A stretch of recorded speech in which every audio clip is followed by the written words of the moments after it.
Hola, ¿cómo están a todos? Bienvenidos al quinto episodio del curso de sistemas de puesta a tierra. En este episodio aprenderemos acerca de la resistencia de puesta a tierra y sus métodos de medición. Además, vamos a ver mediciones de campo de la resistencia de puesta a tierra. Bien, comencemos. La resistencia eléctrica se considera el factor principal en el diseño de cualquier sistema de conexión a tierra, ya que es el parámetro que mide cuánto resiste el suelo el flujo de corriente de falla. En la literatura existen varias tablas de valores de referencia para la resistencia de puesta a tierra. Un ejemplo de estas tablas lo vemos aquí. Por ejemplo, tenemos en el ítem 1, para subestaciones de alta y extra alta tensión, el valor máximo de la resistencia de puesta a tierra es de 1 ohmio. En el ítem 2, la aplicación para equipos electrónicos sensibles, la resistencia de puesta a tierra máxima es de 5 ohmios. Para subestaciones de media tensión en poste, 10 ohmios. Para subestaciones de media tensión de uso interior, 10 ohmios. Para protección contra rayos, 10 ohmios. Estructura de líneas de transmisión, 20 ohmios. Neutro de acometida de baja tensión, 25 ohmios. Y descargas electrostáticas, 25 ohmios. Antes de que una instalación eléctrica entre en servicio, por lo general se realiza una medición de la resistencia de puesta a tierra, y en el caso de las subestaciones se realizan las mediciones de los potenciales superficiales con el fin de asegurarse que cumplen con los valores del diseño. La resistencia de puesta a tierra puede variar con estación a medida que cambian la temperatura, el contenido de humedad y la densidad del terreno. Por ello, la única manera de determinar la resistencia es medirla después de que el sistema haya sido completado.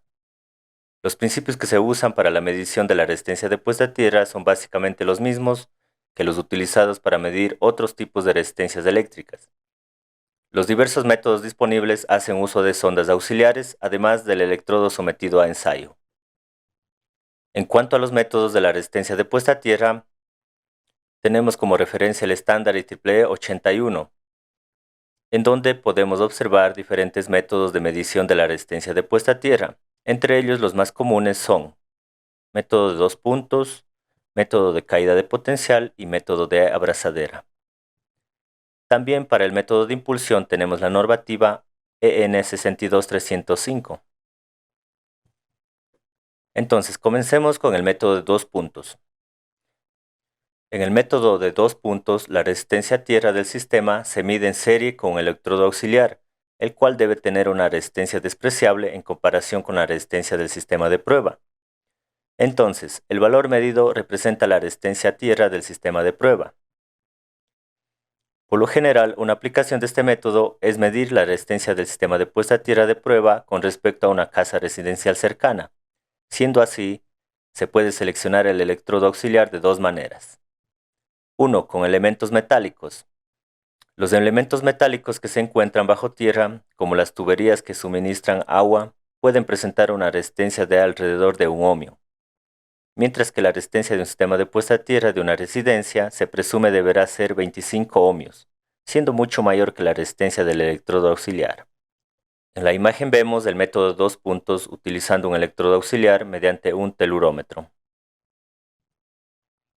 Ahora, el método de 2 puntos utilizando el neutro como electrodo auxiliar.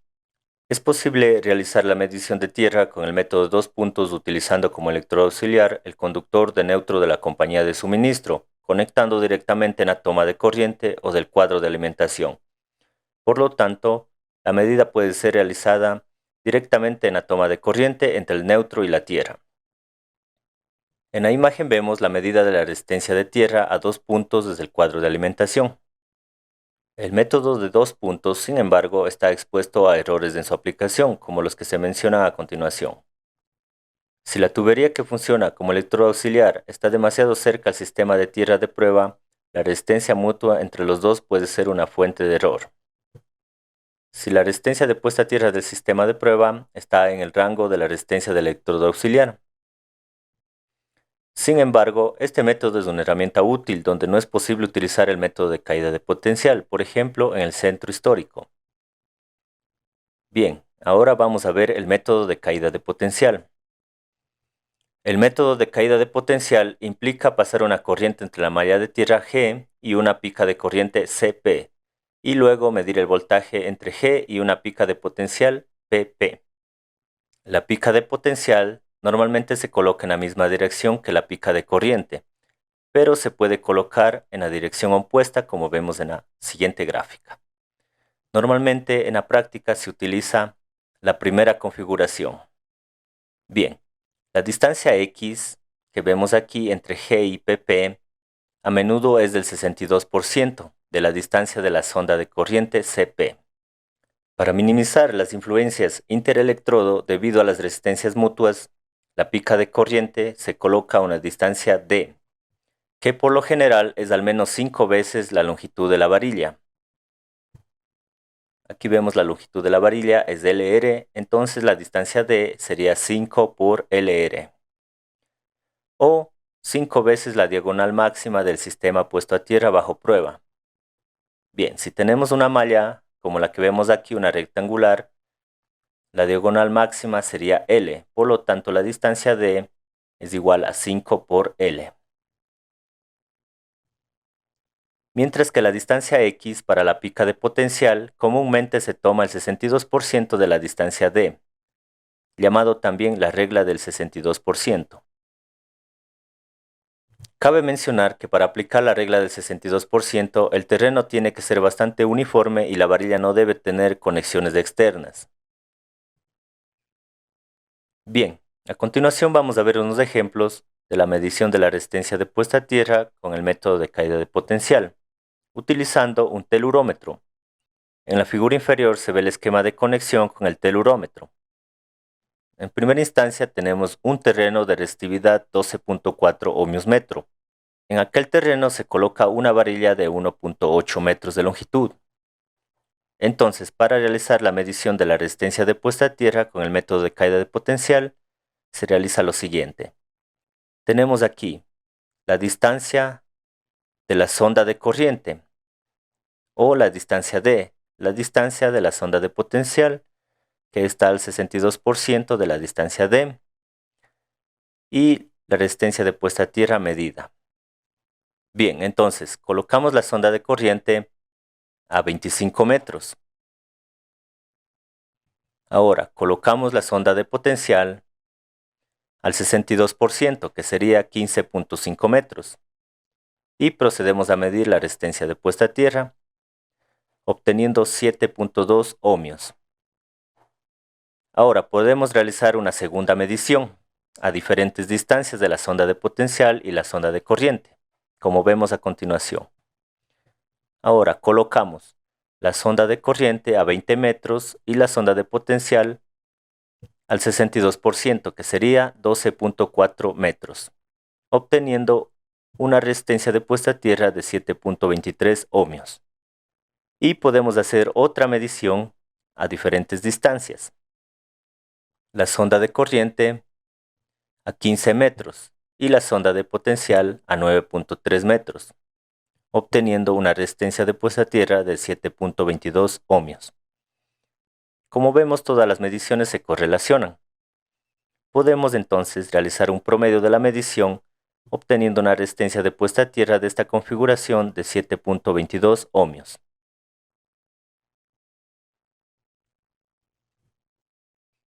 Bien, de la misma manera se realizaron las mediciones con diferentes configuraciones de puesta a tierra. Y como vemos en distintos terrenos con diferentes resistividades. Se midieron a las mismas distancias del primer ejemplo, vemos que las lecturas se correlacionan y finalmente el promedio de las lecturas es el valor que vamos a elegir. Como vemos aquí, todas las lecturas se correlacionan, por lo tanto se presume que no existen errores ni tampoco existen elementos metálicos en el terreno. Cabe mencionar que la distancia D en la literatura nos indican que debe ser 5 veces la longitud de la varilla o 5 veces la diagonal máxima del sistema de tierra. Sin embargo, en la práctica vemos que se puede colocar a diferentes distancias la sonda de corriente y al 62% la sonda de potencial. Este método puede estar sujeto a un error considerable si están presentes corrientes de tierras dispersas, a la misma frecuencia del medidor de prueba, o si las tuberías u otros conductores están enterrados cerca de la varilla de prueba. Una forma práctica para determinar si la pica de potencial está libre de influencias de otros electrodos es realizando varias mediciones de la resistencia, moviendo la pica de potencial entre la varilla y la pica de corriente. Se puede asumir que 2 o 3 lecturas consecutivas de resistencia representan el verdadero valor. Se recomienda realizar 2 mediciones adicionales, ubicando la sonda de potencial al 52%, como vemos aquí. Normalmente se realiza al 62%, pero nos indica la literatura que podemos medir al 52% y al 72%. Entonces, si los resultados de las mediciones de la resistencia de puesta a tierra difieren entre sí significativamente, se debe aumentar la distancia entre la sonda de corriente y la toma de tierra medida y volver a medir. Bien, nuevamente tenemos aquí un ejemplo con mediciones reales, con mediciones de campo, para tomar en cuenta la consideración que acabamos de ver. Entonces, tenemos en primera instancia un terreno con resistividad de 23.3 ohmios metro. En aquel terreno, en primera instancia, colocamos una varilla de longitud 1.8 metros. Ahora, para conocer la resistencia de puesta a tierra por el método de caída de potencial, colocamos la sonda de potencial al 62%, obteniendo una resistencia de puesta a tierra de 12.4 ohmios. Aplicando la consideración de la literatura, colocamos la sonda de potencial al 52%, obteniendo una resistencia de 10.4 ohmios. Y finalmente colocamos la sonda al 72%, obteniendo una resistencia de 14.4 ohmios. Bien, entonces vemos que las medidas se correlacionan, determinando que no existe un error en las mediciones. De todas las mediciones se debe considerar el que se midió al 62%. Como vemos en la figura, la sonda de potencial colocada al 62% es la más recomendada.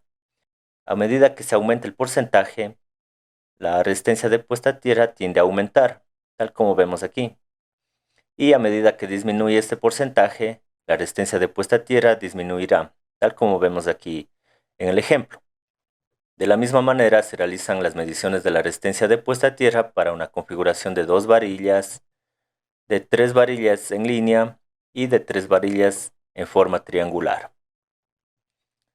Asimismo, se midió la resistencia de puesta a tierra en otro terreno con las mismas configuraciones. Vemos que las lecturas se correlacionan y la lectura final de la resistencia de puesta a tierra que vamos a elegir es la del 62%. Se realizan las mediciones al 52% y al 72% únicamente para asegurarnos de que no existan errores en las lecturas. Bien, ahora vamos a ver el método de abrazadera.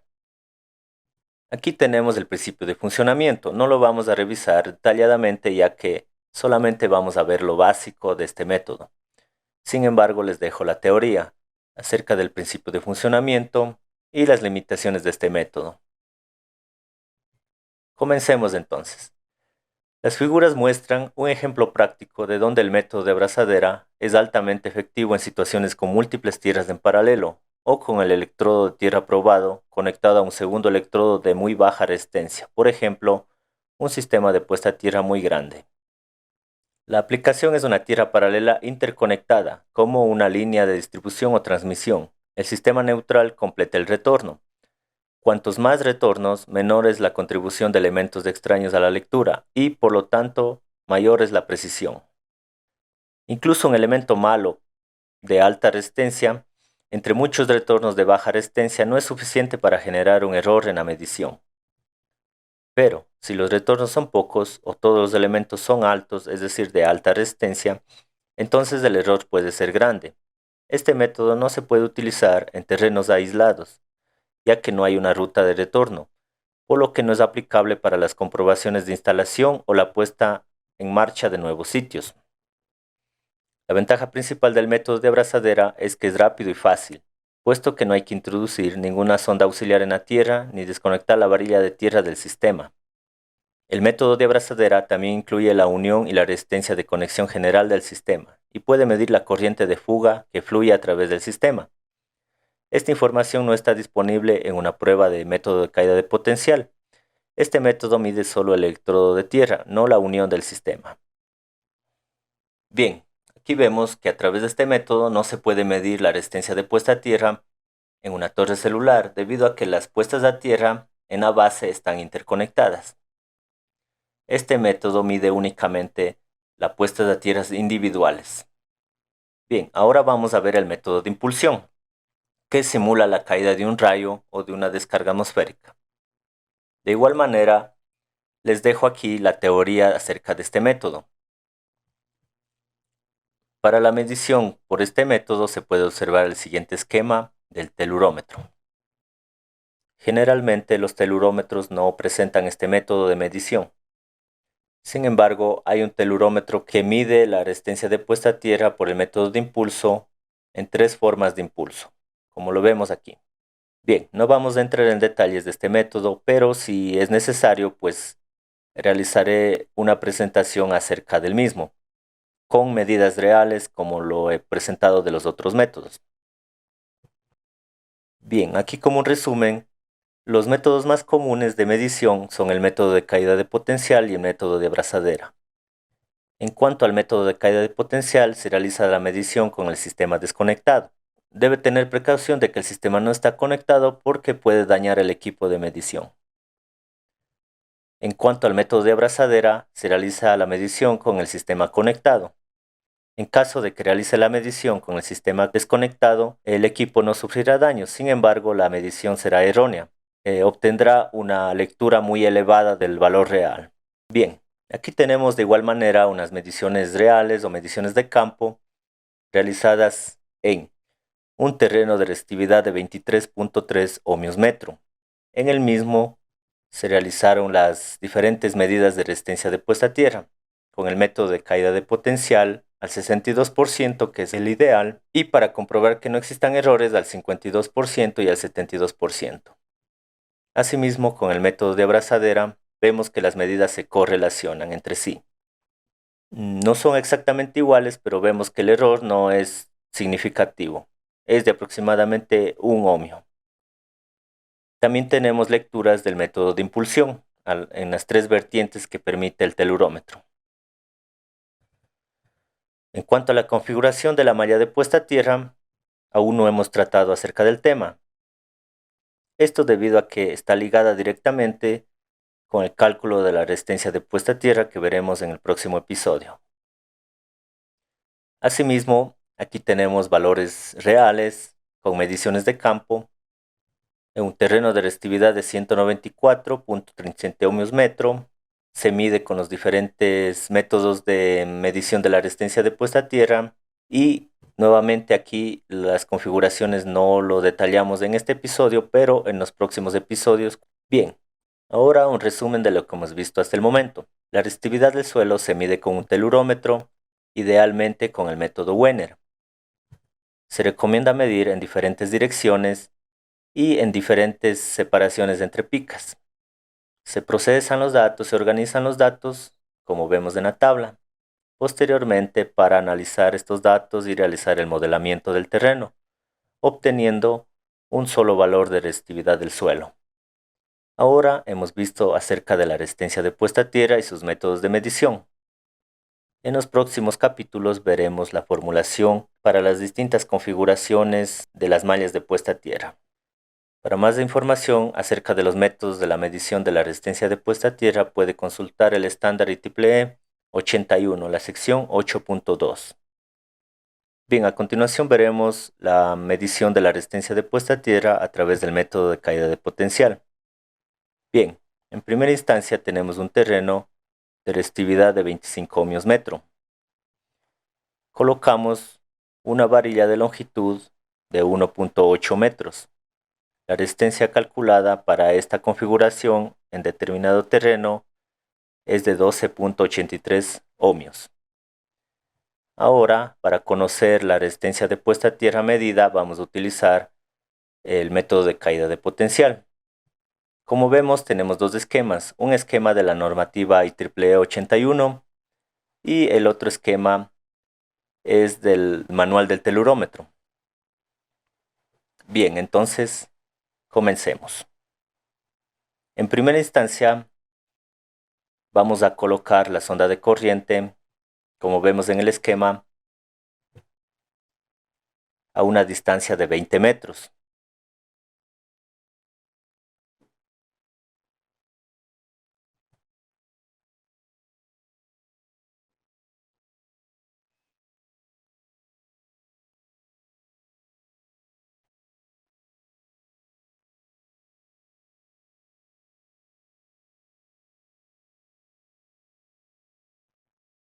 Posteriormente vamos a colocar la sonda de potencial al 62%, es decir, a 12.4 metros.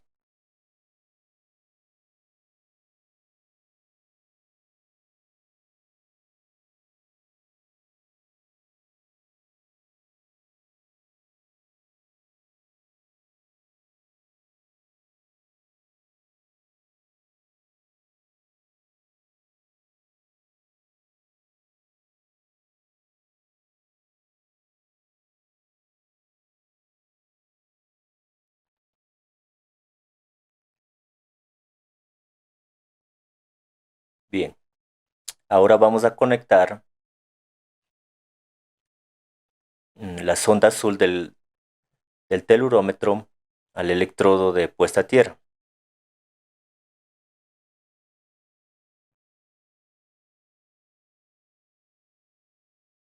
Y posteriormente la sonda de color negro al electrodo de puesta a tierra.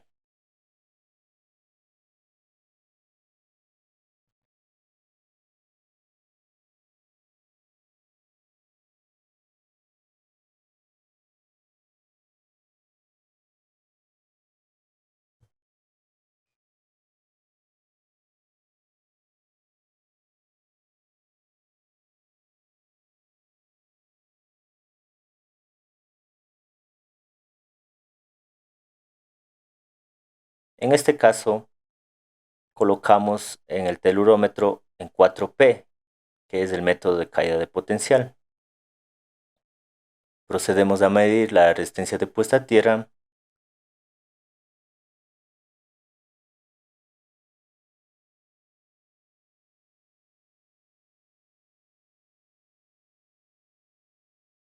y el valor de la lectura es de 12.77 ohmios.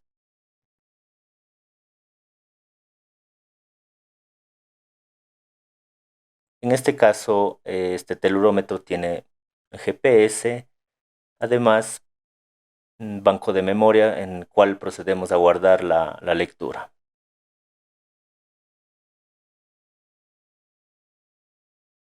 Bien, hemos llegado al final del episodio 5 del curso de sistemas de puesta a tierra. Les felicito por estar estudiando y les espero en los próximos episodios. Hasta pronto.